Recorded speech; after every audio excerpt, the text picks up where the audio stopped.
Aí, eu conheço pessoas que vivem com um probleminha que é difícil, viu? Que é assim, é um espirro atrás do outro, não para de jeito nenhum. Tem uma coceira no nariz e uma dificuldade para respirar.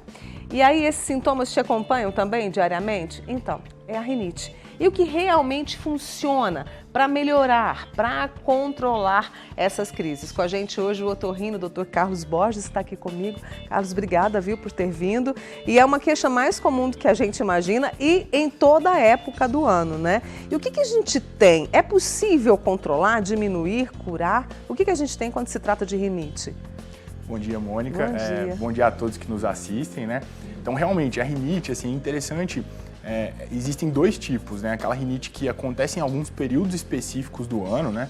Que a gente até chama de uma rinite sazonal. Um exemplo interessante é quem tem alergia, né? Falando especificamente da rinite alérgica, quem tem alergia ao pólen. Então, na época da polinização, que normalmente final do verão, primavera e início de outono, as pessoas têm mais sintomas. E aquela rinite perene, que dura realmente todo o ano, daquelas pessoas que têm alergia a ácaros, né? Ou a rinite, às vezes, não alérgica, né? Irritativa, aquela que tem a pessoa que tem sintomas com a mudança de temperatura. Sim. Ou outras coisas, né? Uhum. Então, realmente, assim, existem dois perfis de pacientes, né? Que normalmente tem esse problema.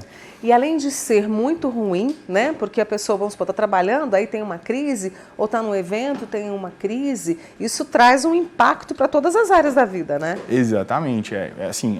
Existe um prejuízo de funcionalidade bem importante. Então, para crianças, assim, às vezes até é questão de aprendizado mesmo, uma dificuldade de atenção. Para adultos, perda de funcionalidade no trabalho, né? Então, assim, o prejuízo de qualidade de vida com relação à rinite, a pessoas que sofrem disso, é bem significativo, né? Então, não é uma coisa a se deixar de lado, não. Exatamente. E aí, a gente tem o que hoje, né? O que a medicina traz? Avançamos nesse tratamento para que a pessoa possa ter um pouquinho mais de qualidade de vida? Olha, existe, assim, um arsenal terapêutico enorme, né? Acho que o mais importante, assim, na verdade, orientações gerais, né? Não que seja o mais importante, mas o que é fundamental, eu acho que, assim, são pessoas que é aquela coisa da higiene ambiental, né? Então, são medidas que podem fazer com que os sintomas eles diminuam muito ou, pelo menos, eles sejam, menos frequentes, né? Então, assim, ter cuidado, aquelas pessoas que têm alergia, ter cuidado com o ambiente em que vive. Então, fazer a higiene correta de cortinas, tapetes, a higiene da casa, né? Evitar contato com o alérgeno, para quem tem a rinite alérgica, né? Com alérgeno específico que causa a doença naquela pessoa e saber identificar o que é importante. Além disso, né, hoje um aliado fundamental, assim, que a gente, né, sabe, é a lavagem nasal com soro fisiológico, né, ajuda muito essas pessoas, tanto durante as crises, né, a diminuir os sintomas, mas também a evitar que essa pessoa tenha crises, né, e aí, partindo para realmente tratamentos medicamentosos, né, aí hoje existe uma gama enorme de medicamentos, né, tanto medicamentos tópicos nasais, né, que a gente fala, então os sprays nasais, medicamentos orais, aquelas vacinas, né, que é a imunoterapia, né, para rinite. Então são várias opções terapêuticas, né, para quem sofre disso e é muito possível que a doença seja controlada, né. Mas assim, cura a gente ainda não tem. Então, cura, é difícil falar em cura, né? Assim, existe controle da doença e essa doença, ela realmente as pessoas podem passar de uma qualidade de vida ruim, né, com relação aos sintomas, a controle total da doença, né? Muitas vezes, assim, dependente do tratamento e tudo, então, por isso que é importante, assim, ter um médico, né, de confiança, um otorrino, imunologista, enfim, que trabalhe com isso, para poder orientar e direcionar qual o melhor tratamento específico para cada caso, né? E eventualmente associar medicações ou orientar bem aquela pessoa, né? Porque realmente pode controlar e ficar sem sintomas mesmo. Carlos, você estava falando, né, dessa questão dos exames e tudo, acompanhamento, a gente tem vários tipos de rinite, é isso? E os exames podem trazer ou não? É rinite alérgica e ponto? Como é que é isso? Então, existe a rinite alérgica, né? Sim. Que é aquela rinite realmente da pessoa que tem que foi sensibilizada por algum alérgeno, né? Então, os mais frequentes, pólen, ácaro, barata, pelo de animais, entre outros, fungos, né, por exemplo.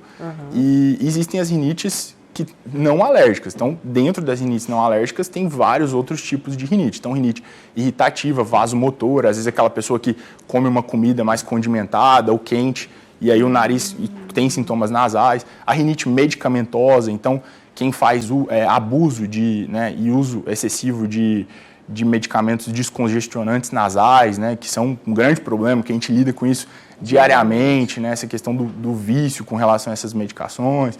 Então tem realmente vários tipos de rinite, não só a alérgica, mas claro que a alérgica tem uma prevalência bem grande, né? Então isso é bem significativo do ponto de vista populacional, assim, né? Então, para a gente diminuir esse acompanhamento com o médico é fundamental, né? Para evitar até a automedicação, como você fez esse alerta aqui agora, mudar aquilo que pode ser um ponto de partida para as crises e estilo de vida controlado, esporte, essas coisas, atividade física. Exatamente. Essa questão da automedicação é fundamental, assim, né?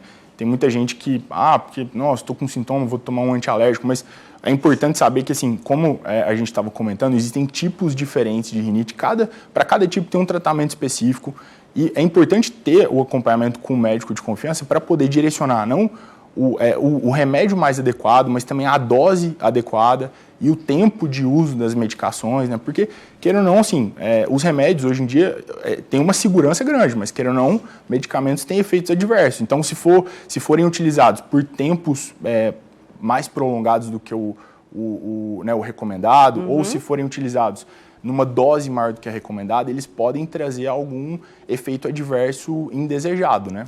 Por exemplo, igual pode causar, só para a gente fechar, Carlos, o zumbido no ouvido pode trazer como consequência? É a pergunta aqui do nosso amigo de Tuiutaba. Rinite, assim, é pouco provável, né? Assim, não é que é pouco provável. A rinite, existe uma comunicação entre o ouvido e o nariz, né? Que é a tuba auditiva.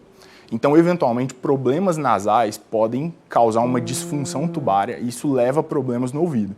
Entre eles, algum acúmulo de secreção ou uma alteração entre a pressão do meio, né, externo e a região de trás do tímpano. Isso pode ter uma alteraçãozinha, inclusive até de uma discreta perda auditiva, às vezes momentânea, e causar um zumbido, alguma coisa nesse sentido.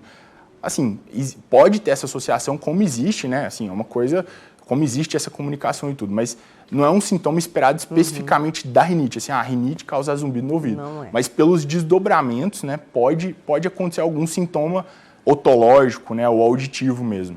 Esse é o Dr. Carlos Borges, ele que é médico otorrinolaringologista, trazendo para a gente, né, aqui o que podemos fazer para controlar as crises de rinite. Obrigada, boa semana, viu, Carlos? Eu que agradeço pelo convite, Mônica, muito obrigado. Imagina.